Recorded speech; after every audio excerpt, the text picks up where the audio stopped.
Welcome. My name is Guy Dauncey. This is the show Change the World, where I like to invite interesting, fascinating people to come and talk who share my desire for a world that's full of more kindness, more compassion, more cooperation, to build a better world. My guest today is Nancy Prevost-Maurice, who is very active at Royal Roads University. I'll use her own words because I love it though. Nancy describes herself as a change maker, a creative soul who's on a mission to challenge the established norms and make the world a better place, driven by a love for sustainability and the earth. Way to go. Yeah, and thanks. You're currently doing a Masters of Arts in Climate Action Leadership at Royal Roads. And today we're going to talk about a particular non-profit you're working with called Regenerate BC. Yeah. But before we get to that, what led you to this position in life? That's a great question. And as you will notice with the French accent, I grew up in Quebec, as we were Yes. discussing, being Quebec City most of my life. And I think I grew up with a family quite connected with nature. So it was a lot about reducing waste, being in connection with each other, being in community. I grew up in a small town of 1,000 people, so we knew everyone. Yes. And then, at college, I realized, oh wow, there's so much stuff I can do. Like there's so much education that needs to happen. I would say 20 years ago, that was all about recycling, as we know, Right, and things yes. have evolved. But I joined the environment committee when I was in college at about 20 years.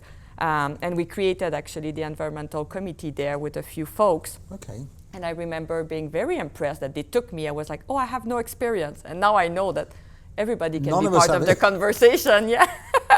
So I studied tourism back then went to university and always did my best to be a good citizen, but was not really involved in any environment committees at that point. I had my little garden at home, part of a community garden Yes. in Quebec, which is part of it, right? It's like building that Yes, community, yes. growing your own food.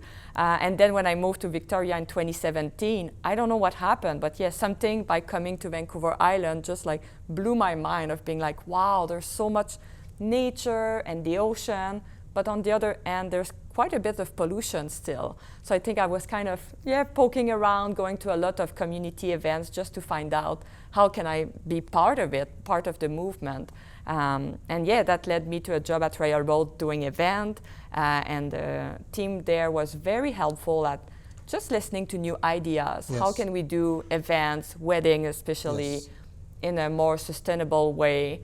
And then, COVID hit. We had less event. I saw that new master in climate action leadership at Royal Roads, and I was like, I think I'll give it a try. And I'm so grateful I did because it just opened my mind to so much. Yeah. So what happens within you from doing good things around the village and recycling and this, that, to becoming a creative soul with a mission to challenge the established norms? Something in you had. Was there a moment when you suddenly thought? That's a great question. I think being surrounded by like mentors or like leaders like yourself, I feel that, I don't know if it's just on Vancouver Island, but I find sustainability and climate action, there's so much collaboration with each other. Like I feel that you can be a beginner, but you ask questions or you connect with each other and people are just so happy to share. Like I think I thought I was an imposter for the longest time, and then I realized, oh no, I can use my voice, I can do a difference.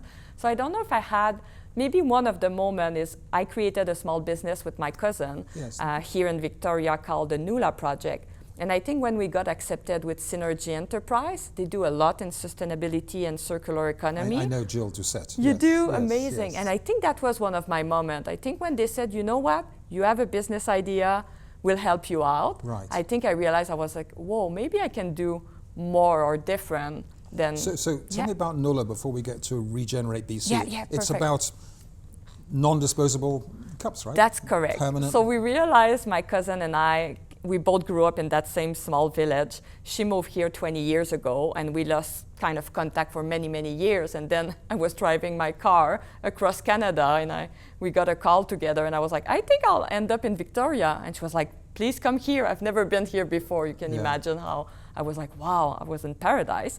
And then as we were kind of getting to know each other again, we realized that both of us will not do a coffee to go Right. if we didn't have our own cup. Yes. Yep. Yep. And then we were kind of starting to research around. That's a good one too. In 2019, I went to Hawaii for a yoga festival, and I was using all those compostable cups and containers, thinking I was being a really good citizen Yes, and a good visitor, until at the end of the festival, I realized they took everything in one bag, and it was all sent to landfill. Oh, I yes. know, and then I was like, but if I had known, I would have used Yes. just the same cup and same Yes, container yes. for 4 days. And then I came here and with Caro and Jill Doucette, and I started asking questions, and I realized, oh, that's a little bit the case here. Like, there's so much confusion with like recyclable, compostable, disposable. Yeah. So then we were like, okay, what can we do? And we look at like other places in the world, like Montreal is very famous for a reusable system, France, Ireland, Australia. So a number of local cafes and shops are using your Nulla Now, yeah, permanent. that's Nice, correct. right, Yeah, okay. but the idea was kind of already there. We just took Yeah. it, and we're like, okay, we just need mentors. So Right. again, synergy introducer. So what is Regenerate BC? Regenerate BC is a non-profit organization here in British Columbia, and it's volunteer-run. So that's very exciting. We're a group of mostly women, many people that come together. We meet monthly, and we lead different sessions. But yes, some people have a science background, some like me don't. Some are instructors, retired. So hold you a minute. When you say we lead different sessions, Yes. explain. Yeah, thank you. So we have intro session that we do at different schools or libraries, community events, and we also have a 5-week course So that I'm going to people stop can you sign. again. Sessions to teach what? Oh, to talk about climate action. Great Right. question. Of course, of course. It's just in my mind. And you Everybody know it so that. much, right? Yes, climate action. That's correct. So you're teaching people how and why they should do climate action? Yeah, I think really what we try to have everyone thinking that they can be part of it, because we know everyone can be part of the climate solution. Yes. So we're really using science, but not too much science, like a bit of everything, right? Videos, poems. We do some breathing exercise. Like, we're just bringing a lot together to make people reflect on what they can do. And we love to use some information from Project Drawdown, some information from Regenerate to build our session, so people can think of what can I do as an individual, Yes. then as an organization, then with my municipal or provincial government. Yes. It's kind of starting small, but making people think. So you mentioned Project Drawdown. Yeah. This is the one coming out of the book that Paul Hawken wrote about That's correct. 10 years ago, or quite a while ago, right? Yeah. Which was full of climate solutions. That's correct. So that then became Regenerate BC for the local application of those ideas? Yeah, that's Okay. well summarized, exactly. yeah. And we use those readings and some of the videos as well to, just to engage in the conversation. Right. And so you're doing sessions in libraries, in schools all over? Yeah. And you have general public coming, right? That's correct, yeah. Do you get people coming who are not persuaded that there is a climate crisis and a problem? Yeah, and I know my colleagues will know more because I just joined a few months ago. But yeah, I've Yes. seen a few climate denials that Yes. I wasn't expected, Well, to let's be not honest. call them climate deniers. They just haven't Get there. understood enough of really what's happening up in the atmosphere. That's very true. And Yeah. people have a lot on the go too, Yes. a lot to digest right now. There's so much going on. But you're Yes. right. Yeah, I think we see, but most groups that will invite us, they're really open to learning. I find we're used to, if you see a piece of litter, it's easy to see that's garbage. But you look up in the sky, in the atmosphere, you can't see it. There's no evidence Yeah. of anything wrong up there. The sky is beautiful. So it requires a second level of thinking. Yeah. But it's similar in some ways than Thinking Fresh now. When we all used to, the sun rises, the sun sets. You can see the sun going around the earth. It's obvious. Yeah.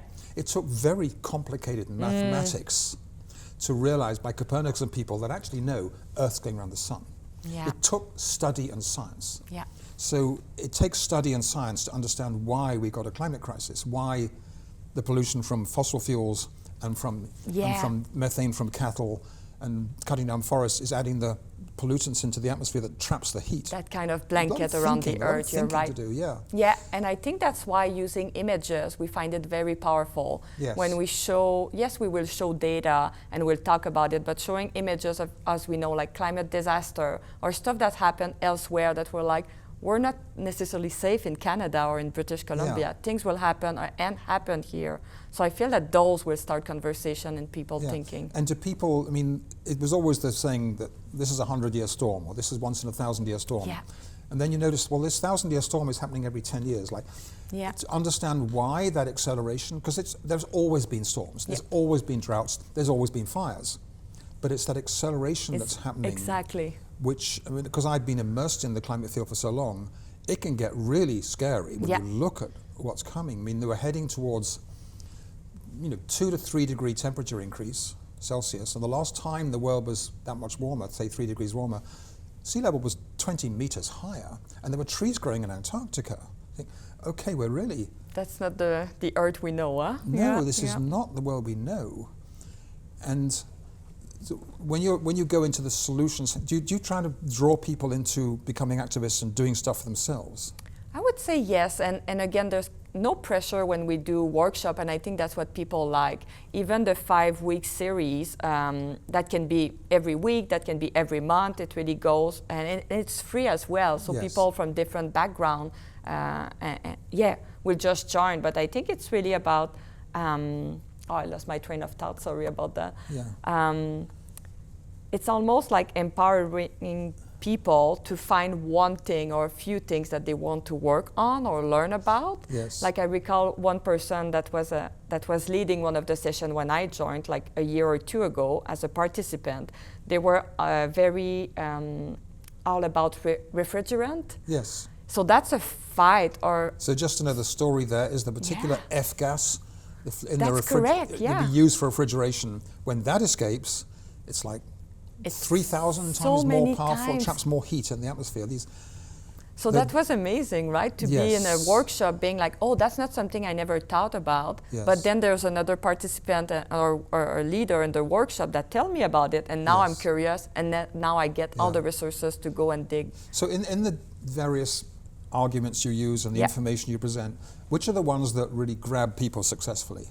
I would say the later is too late makes people think. Right. And I know we have a session coming next week with a group of retired people from the government, and we're aiming to talk about the future generations, right? It's how do we want to leave the planet to our children and grandchildren? And I find that even for people without children, when we go into that conversation, people really listen. Yeah. People are like, oh, I don't want to be the one that people point finger at that have done nothing.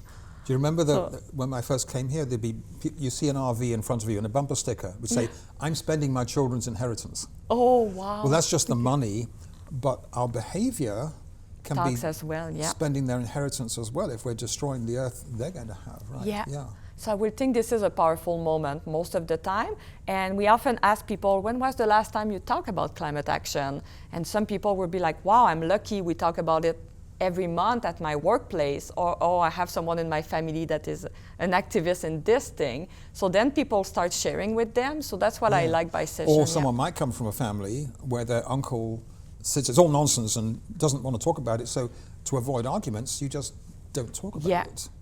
Because you don't want to have your constant fighting, right? Yeah, and as you know, Catherine Aho, the climate scientist on YouTube, when she mentioned like the important thing about climate is to talk about it. I think that's a powerful sentence too. It's like, even if we don't know all the data. So Catherine Aho, she's the Christian teacher from America who puts it in a Christian context, right? That's correct, and she's Canadian, so that's I the didn't thing. know that. Yeah, she's Canadian, and you're right. I think she's around Texas, and she has an amazing newsletter about like good news about climate, which we all need, and all learn from. But she would mention like, as you say, if you go to a church, just use their language or just pivot a little bit to pass your message, and I think that's what we're trying to do as well. So I learned recently that in France, where they have a very big commitment to tackle the climate crisis, and they want to make the Olympics this summer, the greenest Olympics, all that stuff, that they set up a training program for every single public servant in France. I think it's 5.3 million people. Wow, okay. Who are being trained in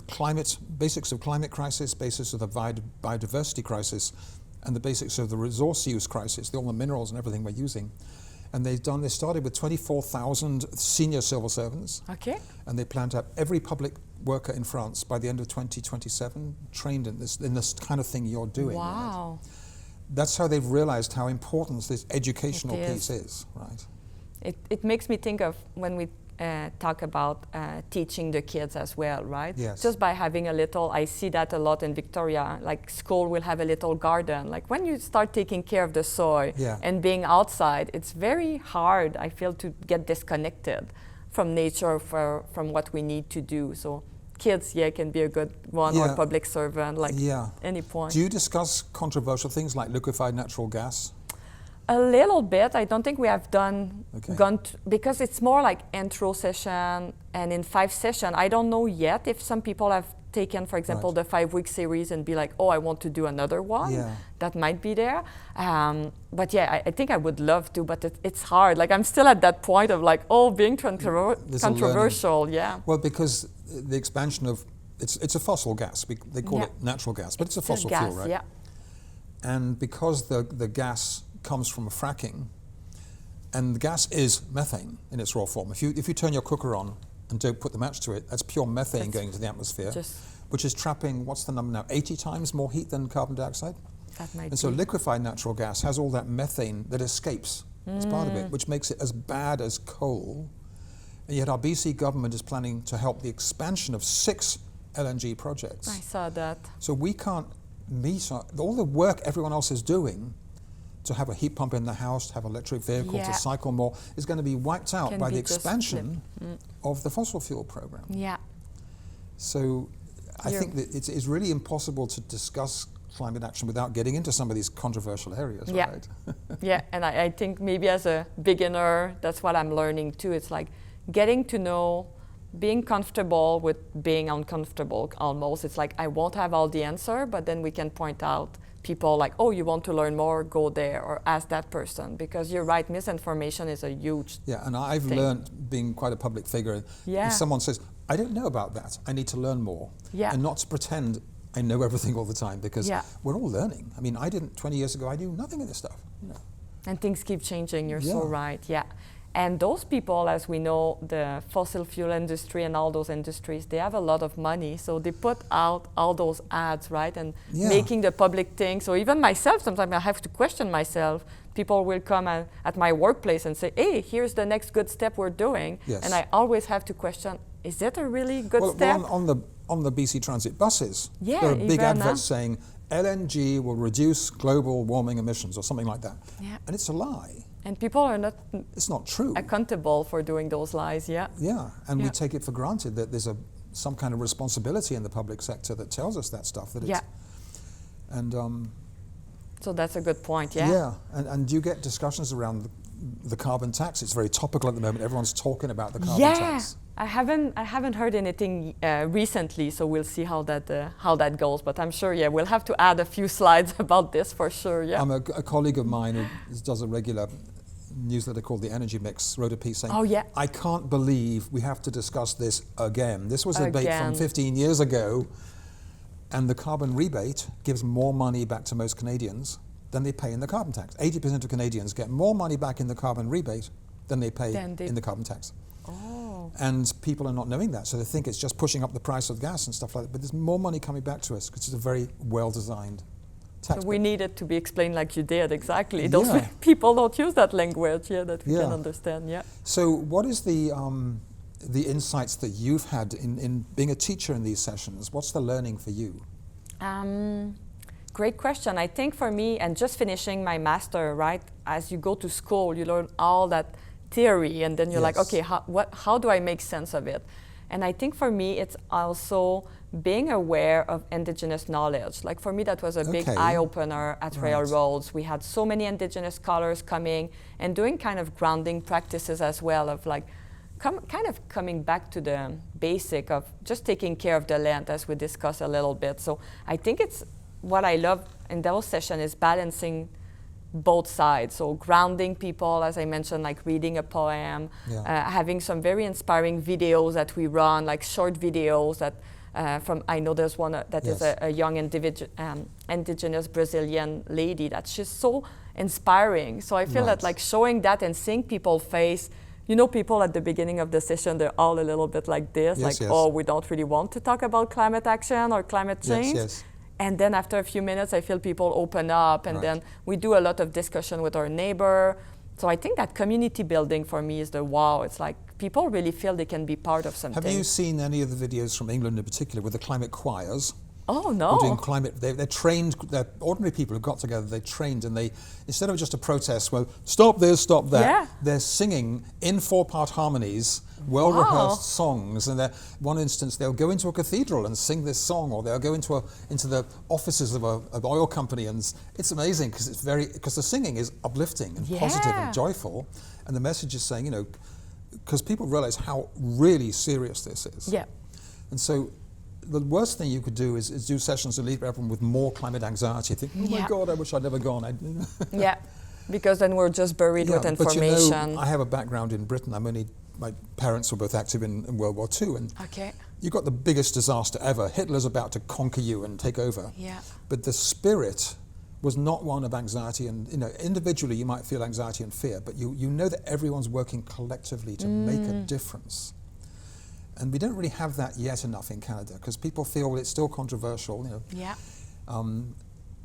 I use the equivalent, and I'm doing all the talking here, forgive me, but investing in new fossil fuels projects is like in Britain having a company that sells tanks which you're selling to the Germans in the war. It's a completely unthinkable thing that you do. It'd be immoral, completely wrong. You wouldn't be allowed to do it. And yet we still allow the oil companies to expand, you know. Yeah, I know, I totally agree with you. There's a lot of things that are nonsense, and I think this is why we need more people to be aware and then reach out, again, at the municipal level, provincial level, federal level. Like, there's so much room for everyone. I think maybe that's the thing. Sometimes people think they need to start big, or they want to be big and they're small, and it's like, it's almost, I recall in my degree, we did a kind of a real life, if I can say, assignment. And it was about training the trainee, like the people that are already, for example, climate action activists or leaders in their community, how to level them up. And it was so interesting. People say to me, oh, you're just talking to the converted. Or you're singing to the choir, they say. What's the word? Preaching to the choir. I say, have you ever heard a choir that's not well trained? Yeah. They're awful. I would imagine. We ourselves need to be trained in how to communicate this stuff, to learn it all. Yeah. Because it's detailed stuff, right? Yeah. But I think that the emphasis on what people can do and the solutions and stuff. Do you do letter writing as part of the training sessions, that people might try writing a letter to the local paper? We recommend it. I don't know, maybe some of my colleagues have been there. Yeah. I know there's some writing that happened with some schools. Yes. Like as follow-up, the students will do that. I recall listening to David Suzuki last year when he came here to Victoria, right? And that's what he was like, let's kind of go back 30 years ago and just call our prime minister, pick up the phone. I was like, oh, sometimes that can be very simple. Yeah. I mean, writing a letter to the local paper, as long as you know it's 250 words max or whatever the rule is, and 1 in 10 will get published. So if you write 10 letters, 1 will get published. And you see your name there and you're part of the debate. Of the debate, I love that, yeah. And for children in schools, when you go into schools, do you modify the approach you take? Yeah, so that's another really amazing thing of having a volunteer-run organization, right? We don't really have hierarchy. It's not like I'm building a PowerPoint and everybody will use it. So we come together to develop the content, adjust with what we see, and then of course, the school one will be more participation too. Like we're really trying to get the kids to engage with each other and tell what they're doing, because some are already quite aware of what's going on in the world. When I talk in schools, I'll use slides and photographs. Yeah, because if people say, oh, that solar project's not possible, and you show a photograph of it, well, there it is. Yeah. Oh, it's real, right? And we will show, for example, the NASA latest graph with you have the Earth warming up, and people would be like, oh wow, okay, now it's visual. Yeah. And you always have a kid or someone that would be like, oh, I knew about it, and then people add to it. And in France, there's little things like they're now requiring that every house must either have a green roof or a solar roof. Oh. They're requiring that every car park with more than 80 cars must have a solar roof on it.